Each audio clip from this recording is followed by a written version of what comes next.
गांव था बिहार का साधनपुर। उस गांव में 1 महीने पहले आकर रहने लगा था एक रहस्यमय आदमी। सब उसे प्यार से हांडी वाला भैया बुलाते थे, क्योंकि वो रोज शाम को चिकन हांडी का ठेला लगाता था। मगर कोई भी उसका असली नाम नहीं जानता था, और न ही ये जानता था कि वो कौन है, कहाँ से आया है और यहाँ अकेला क्यों रहता है। हद तो ये थी कि अगर लोग 2-3 दिन उसकी चिकन हांडी ना खाएं तो अपने आप तलब होने लगती थी, जैसे वो खाने में सिर्फ मसाले ही नहीं कुछ और भी मिलाता हो। ये गया मेरा मसाला, बस एक बार इनको इसकी आदत लगने दो, फिर देखना कैसे खिंचे खिंचे चले आएंगे। अगले दिन भी यही हाल था। सूरज ढलते ही उसके ठेले के आगे भीड़ लग गई। लोग आंखें बिछाए उसके ठेले के आगे खड़े थे। भैया मेरे लिए 2 प्लेट जल्दी लगा दो, घर पर सब इंतजार कर रहे हैं। मेरे लिए एक पैक कर दो, देर हो रही है। कल नहीं खाया था, सच कहूं तो रात भर उसी का मन करता रहा। भैया आपका खाना ना खाऊं तो चैन ही नहीं आता। ये सुनकर हांडी वाला एक पल के लिए उसे बस देखता रह गया। फिर उसने हल्की मुस्कान के साथ हांडी में कलछी चलाई। उसके चेहरे पर आई वो मुस्कान सीधी थी या टेढ़ी, ये वहाँ खड़ा कोई समझ नहीं पाया। माँ, आज वही वाली हांडी चाहिए और कुछ नहीं। चुपचाप खड़ा रहे, हर दूसरे दिन 500 की हांडी नहीं आ सकती घर में। अरे भैया 1 महीना हो गया, नाम तो बता दो अपना। नाम से क्या होगा काका, जो मन करे वही बुला लीजिए। उसका जवाब सुनकर लोग हंस तो दिए, मगर बात आई गई नहीं हुई। भीड़ रोज बढ़ रही थी, तारीफ भी बढ़ रही थी, मगर उसी के साथ एक सवाल भी गांव में फैलता जा रहा था। आखिर इस आदमी की हांडी में ऐसा क्या है जो लोग चाहकर भी उससे दूर नहीं रह पा रहे। उधर दूसरी तरफ सब्जी मंडी के पास 2 औरतें आलू टमाटर चुनते हुए बात कर रही थीं। बहन, मेरा आदमी पहले कहता था कि तुमसे अच्छा कोई नहीं पकाता, अब देखो 1 महीने में ही बदल गया। क्या हुआ? कल मैंने इतना बढ़िया खाना बनाया था, पर साहब खेत से लौटे, बोले मन नहीं है। थोड़ी देर बाद पता चला हांडी वाले से खाकर आए हैं। मेरे घर भी वही हाल है, रोज नहीं तो 2 दिन छोड़कर जरूर वही खाना चाहिए। पर 500 की हांडी घर कैसे चलेगा? यही तो डर है। स्वाद ठीक है, पर ये जो बार बार खाने की चाह उठती है ना, यही बात समझ नहीं आती। मुझे तो लगता है कुछ ना कुछ डालता जरूर है। हाँ, मसाले से ऊपर की कोई बात है? थोड़ी दूर पर 3 औरतें हंसते बतियाते मिर्ची खरीद रही थी। अगर मुझे उसकी रेसिपी मिल जाए ना, तो मेरा आदमी मुझे सिर पे बैठा ले। मुझे मिल जाए तो मैं पूरे टोले में नाम कमा लूं। देता ही नहीं है, और क्यों देगा, रोज इतना पैसा जो कमा रहा है। यही है असली खेल, बस मुझे अपना मकसद नहीं भूलना है। अगर उस वक्त कोई उसे देख लेता तो शायद उसी रात गांव में एक नई अफवाह फैल जाती। उधर एक आंगन में बहू और सास बैठी थी। माँ जी, मनोज तो पहले पैसे बचाकर रखता था, अब देखिए राशन के लिए रखे पैसे में से भी निकाल लेता है। कितना निकाला? 500, और 2 दिन पहले भी खा चुका था। ये ठीक बात नहीं है। मैंने उससे रेसिपी पूछी थी, बस मुस्कुरा कर टाल गया। मुझे भी कई बार लगा है कुछ तो बात है उस आदमी में। खाना अच्छा होना अलग बात है, पर ऐसा खिंचाव कुछ ज्यादा ही है। शाम को पान की दुकान पर 4 लोग खड़े थे। तूने खाई क्या उसकी हांडी? नहीं, सुना है एक बार खाओ तो बार बार खाने का मन करता है। मन क्या करता है, दिमाग घूमता रहता है उसके पीछे। इतनी अच्छी है क्या? अच्छी तो है, पर बात सिर्फ अच्छी होने की नहीं है, एक अजीब सा खिंचाव है। मुझे तो लगता है कोई काला मसाला डालता है। मैं तो एक बात बताऊं, पर हंसना मत। कल रात मैंने उसे देर से कहीं जाते देखा था। कहाँ? अंधेरा था, ठीक से नहीं दिखा, पर जा कहीं रहा था। तो कुछ ना कुछ राज है। उसी समय पास की चाय की दुकान पर बैठा एक दुबला पतला लड़का ये सब सुन रहा था। वही था धोलू। धोलू रोज वहीं चाय पीता था। काम का कोई पक्का ठिकाना नहीं था, पर मन में हमेशा कुछ अपना शुरू करने की आग जलती रहती थी। 2 आदमी चाय पीते पीते बात कर रहे थे। सोचो, गांव में एक ही हांडी वाला है और इतना कमा रहा है, अगर 2 हो जाएं तो दूसरे वाले को भी खूब कमाई होगी। धोलू का हाथ कप पर रुक गया। उसके चेहरे पर धीरे धीरे चमक आई। उसने मन ही मन कहा, अरे ये तो बढ़िया बात है। जब एक आदमी 500 में बेचकर इतना कमा सकता है, तो मैं आधे दाम में बेचूंगा। लोग उधर क्यों जाएंगे? उस रात धोलू देर तक सो नहीं पाया। उसके मन में ठेला, कढ़ाई, चिकन, मसाले, भीड़, पैसे सब एक साथ घूम रहे थे। अगली सुबह धोलू ने अपनी जमा पूंजी निकाली। गिनी तो बहुत कम थी, फिर भी उसने ठान लिया, या तो आज से किस्मत बदलेगी या फिर जैसा चल रहा है वैसा ही चलता रहेगा। उसने एक पुराना ठेला खरीदा, एक बड़ी कढ़ाई उधार ली, कुछ चिकन, प्याज, मसाले और थोड़ी सी सजावट भी कर ली। उसने ठेला ऐसे लगाया कि हांडी वाले भैया के ठेले से थोड़ा ही हटकर हो। शाम को लोग पहले तो हैरान हुए, अरे ये नया ठेला किसका है? अब साधनपुर में सिर्फ एक नहीं, 2 हांडी वालों का जमाना है। कितने की दे रहा है? 250 की। भीड़ में कुछ लोग फुसफुसाए। 2 लड़के आगे बढ़े। पहले हम खाते हैं, फिर तय करेंगे। धोलू ने बड़े गर्व से कटोरी भरकर दी। दोनों ने पहला निवाला लिया। ये क्या है? अरे भाई, ये तो बहुत खराब है। क्या खराब है? मसाले कम है। मसाले कम नहीं, स्वाद ही नहीं है। हमने जीवन में इससे खराब नहीं खाया। धोलू का चेहरा उतर गया, पर उसने हिम्मत नहीं हारी। पहला दिन है, कल ठीक होगा। दूसरे दिन उसने दाम घटाकर 200 कर दिए। आज तो लोग टूट पड़ेंगे, उसने सोचा। मगर जो भी आया एक दो कौर खाकर मुंह बना गया। धोलू, खाना बनाना हर किसी की बस की बात नहीं, सस्ता है पर बेकार है, तू कुछ और कर ले भाई। तीसरे दिन धोलू ने और कम किया, फिर भी कोई ढंग से नहीं आया। चौथे दिन तो उसने लगभग हाथ जोड़ दिए। लो भैया, इतना कम दाम कहीं नहीं मिलेगा। मुफ्त में भी दे तब भी सोचेंगे। धोलू अंदर से टूट गया, उसे सिर्फ घाटा हो रहा था। बचे हुए चिकन को फेंकना पड़ता, मसाले खराब होते, उधार अलग बढ़ता जा रहा था। वो रात को अपने ठेले के पास बैठा देर तक सोचता रहा। ऐसा कैसे हो सकता है? मैं भी चिकन डाल रहा हूँ, मसाले डाल रहा हूँ, आग पर पका रहा हूँ, फिर उसका खाना इतना अलग क्यों? तभी उसे पान की दुकान की बात याद आई। कुछ न कुछ डालता जरूर है। धोलू ने आंखें तरेरी। हाँ, यही बात है, स्वाद का खेल नहीं, राज का खेल है। साधनपुर के मुखिया थे विनोद। सब उन्हें सम्मान से मुखिया जी कहते थे। बड़ा घर, अच्छा रसूख, खेत, लोग, इज्जत, सब कुछ था उनके पास।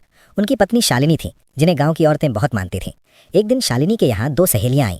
बैठक में चाय नाश्ते के बाद जब खाने की बात चली तो शालिनी ने बड़े ठाठ से हांडी वाले की चिकन हांडी मंगवाई और सुंदर बर्तनों में परोस दी। अरे शालिनी, ये तो कमाल है, इतना बढ़िया तुमने बनाया। हाँ, बस ऐसे ही थोड़ा बहुत हाथ चल जाता है, तो अगले शनिवार फिर बनाएंगी, हम खास इसी के लिए आएंगी। शालिनी ने हाँ तो कर दी, पर अंदर से घबरा गईं। शनिवार आया, दोनों सहेलियां सज धज कर आ पहुंची। शालिनी की हालत खराब। हांडी वाला तो शनिवार को ठेला लगाता ही नहीं था। उन्होंने खुद वैसी हांडी बनाने की बहुत कोशिश की, मगर स्वाद पास तक नहीं आया। आज तबीयत कुछ ठीक नहीं है। दोनों थोड़ी देर बैठकर चली गईं, मगर शालिनी को शर्म और गुस्सा दोनों रह गए। रात को उन्होंने मुखिया जी से कहा, आपको उस आदमी से रेसिपी पूछनी ही होगी। मैं गांव भर में झूठी बन गई। इतनी सी बात? इतनी सी नहीं, मैं भी बनाकर दिखाना चाहती हूँ। आखिर ऐसा क्या है उसमें? अगले दिन मुखिया जी खुद ठेले पर पहुंचे। भाई, तेरी हांडी बहुत मशहूर हो रही है, रेसिपी बता दे, मेहनताना ले लेना। रेसिपी बताने लगूंगा तो मेरा काम कैसे चलेगा मुखिया जी? मतलब हमें भी नहीं बताएगा? किसी को नहीं बताता। ये जवाब सीधा था, मगर मुखिया जी के अहंकार को चुप गया। कुछ ही दिनों में गांव में बातें और बढ़ गईं। मालकिन, सुना है वो खाने में कोई ऐसा मसाला डालता है जिससे लोग बार बार खींचे चले आते हैं। लोग तो बहुत कुछ कहते हैं, पर मालकिन मैंने खुद सुना है, कई औरतें कह रही थी कि घर के आदमी घर का खाना छोड़ बैठे हैं। कल मैंने इतना खाया कि घर आकर बाहर बैठना पड़ा। समझ नहीं आया इतना क्यों खा लिया। यही तो डर है, मन हटता ही नहीं। कल मेरा आदमी बोला, घर की दाल बाद में, पहले हांडी वाले की हांडी। मेरे बच्चे भी घर का खाना छोड़कर उसी के पीछे पड़े रहते। तुझे डर नहीं लगता? डर भी लगता है और गुस्सा भी। तुम्हें पता है वो रात में कहीं जाता भी है? कहाँ? यही तो कोई नहीं जानता। अच्छा आदमी सीधा घर जाए तो बात समझ आए, पर ये तो अलग ही चक्कर है। धीरे धीरे हांडी वाले की तारीफ और शक दोनों साथ साथ बढ़ने लगे। एक शनिवार मुखिया जी के यहाँ उनके शहर वाले दोस्त मोहन आए। मोहन थोड़ा ठाठ से रहने वाला आदमी था और स्वाद का शौकीन भी। हमारे गांव में एक आदमी है, ऐसी चिकन हांडी बनाता है कि शहर वाले भी भूल जाएं। अच्छा, मुझे तो पहले से खबर है। मेरे ड्राइवर ने बताया था। वही ना जो 500 की एक हांडी बेचता है? हाँ वही। पर मैंने एक और बात भी सुनी है। लोग कहते हैं कुछ गड़बड़ है उसके खाने में। लोग तो बेकार बोलते हैं। हो सकता है, पर जब पूरा गांव एक ही बात करे तो देख लेना चाहिए। आज शनिवार है, आज ठेला नहीं लगता। तो फिर तुम्हारी बड़ी तारीफ का स्वाद मुझे कब मिलेगा? मुखिया जी चुप हो गए। शनिवार का ये खालीपन उन्हें फिर चुप गया। रेसिपी नहीं मिली, ठेला शनिवार को लगता नहीं। अब गांव के लोग भी शिकायतें लेकर आ रहे थे। उधर धोलू पूरी तरह चौकन्ना हो चुका था। एक शाम चाय की दुकान पर बैठा था। अरे धोलू भैया, आज अपना ठेला नहीं लगाया? चलता ही नहीं होगा तो क्या लगाएगा? सारे हंस पड़े। धोलू का खून खौल गया, मगर उसने खुद को रोका। जो भी हो, हांडी वाले का खाना तो बहुत तगड़ा है। हाँ, कुछ ना कुछ तो गड़बड़ है। मैंने उसे कल रात चुपचाप जाते देखा था। मैंने भी देखा है, कई बार देर रात निकलता है। 5 दिन पहले मैं खेत से लौट रहा था, तब भी दिखा था। धोलू के कान खड़े हो गए। उसने मन में कहा, बस अब पक्का है, राज रात में खुलता है। उस रात धोलू दूर दूर से उसका पीछा करने निकला। हांडी वाला देर रात अपने घर से निकला। धोलू दबे पांव उसके पीछे पीछे चलने लगा, पर अचानक रास्ते में उसका पैर गड्ढे में फंस गया और वो धड़ाम से गिर पड़ा। आवाज हुई। धोलू घबरा गया। हांडी वाला पीछे मुड़ा, मगर कुछ साफ न देख पाया। उस रात पीछा अधूरा रह गया। दूसरी रात धोलू फिर निकला। इस बार वो और सावधान था, लेकिन जैसे ही वो एक मोड़ पर पहुंचा, वहां बैठे कुत्ते भौंकने लगे, इतना जोर से कि धोलू को वापस भागना पड़ा। तीसरी रात वो फिर तैयार था। हांडी वाला रात में फिर निकला। इस बार वो तेज नहीं, बहुत सामान्य चाल से जा रहा था, जैसे किसी को शक भी ना हो। धोलू छाया की तरह पीछे पीछे चला। गांव के आखिरी छोर से थोड़ा आगे एक पुराना सा अंधेरा गोदाम था। हांडी वाला वहीं जा पहुंचा। धोलू एक टूटी दीवार के पीछे छुप गया। गोदाम के अंदर से एक बूढ़ा आदमी निकला। हांडी वाले ने उससे कुछ कहा जो धोलू साफ न सुन सका। फिर बूढ़े ने उसे 2-3 बड़े सफेद जूट के बोरे थमा दिए। धोलू की धड़कन बढ़ गई। यही है राज। वो बोरे लेकर लौटते हांडी वाले के पीछे पीछे उसके घर तक आया। हांडी वाला घर के भीतर गया। धोलू चुपके से खिड़की के पास पहुंचा। अंदर उसने देखा एक बड़ा भगोना निकाला गया। फिर एक बोरे से दही निकला, दूसरे से बहुत सारी सब्जियां, कुछ पत्ते, कुछ कटे टुकड़े, कुछ ऐसा जो दूर से साफ समझ न आता था। हांडी वाला सब कुछ मिलाने लगा, हाथ से मसल मसल कर, बड़े धैर्य से। ओ, तो ये है उसका खेल। दही और सब्जियों का कोई खास घोल बनाता है, यही रात भर चिकन पर लगाता होगा। वो और ध्यान से देखने लगा, मगर तभी हांडी वाला वो भगोना उठाकर घर के पिछले हिस्से में चला गया। बस समझ गया, यही उसका राज है। शुक्रवार रात वो सिर्फ पीछा कर पाया था। शनिवार को हांडी वाला घर पर ही रहा। धोलू ने सोचा, आज कुछ नहीं मिलेगा, जब वो ठेले पर होगा तभी उसके घर में देखना होगा। रविवार शाम जब हांडी वाला गांव में ठेला लगाए हुए था, धोलू धीरे से उसके घर में घुस गया। धोलू ने हर कोना टटोला, कुछ खास न मिला। फिर एक लकड़ी के बक्से में उसे एक छोटी सी पुरानी नोटबुक मिली। उसने पहला पन्ना खोला, उस पर लिखा था दही और सब्जियां मिक्स जैसे मैरिनेशन। धोलू की आंखें चमक उठीं। उसने दूसरा पन्ना खोला, लिखा था कमला काकी, थोड़ा कम डालना, ज्यादा डालोगे तो सह नहीं पाएंगी। तीसरा पन्ना, मनोज, ज्यादा डालना तभी असर करेगा। अगला, मुखिया जी, उनको ज्यादा पसंद नहीं है मगर देना जरूरी है। धोलू के रोंगटे खड़े हो गए।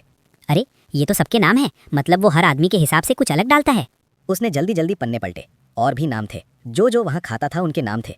धोलू ने घबराकर नोटबुक बंद की। ये बहुत बड़ा खेल है। वो नोटबुक लेकर घर से निकल आया। घर लौटते समय वो फिर चाय की दुकान पर रुका। अरे धोलू भैया, आज बड़े चुप हो। तुम्हारा ठेला तो चल नहीं रहा, पर हांडी वाले की तो चांदी है। यार सच बताऊं, मुझे तो आजकल डर लगने लगा है।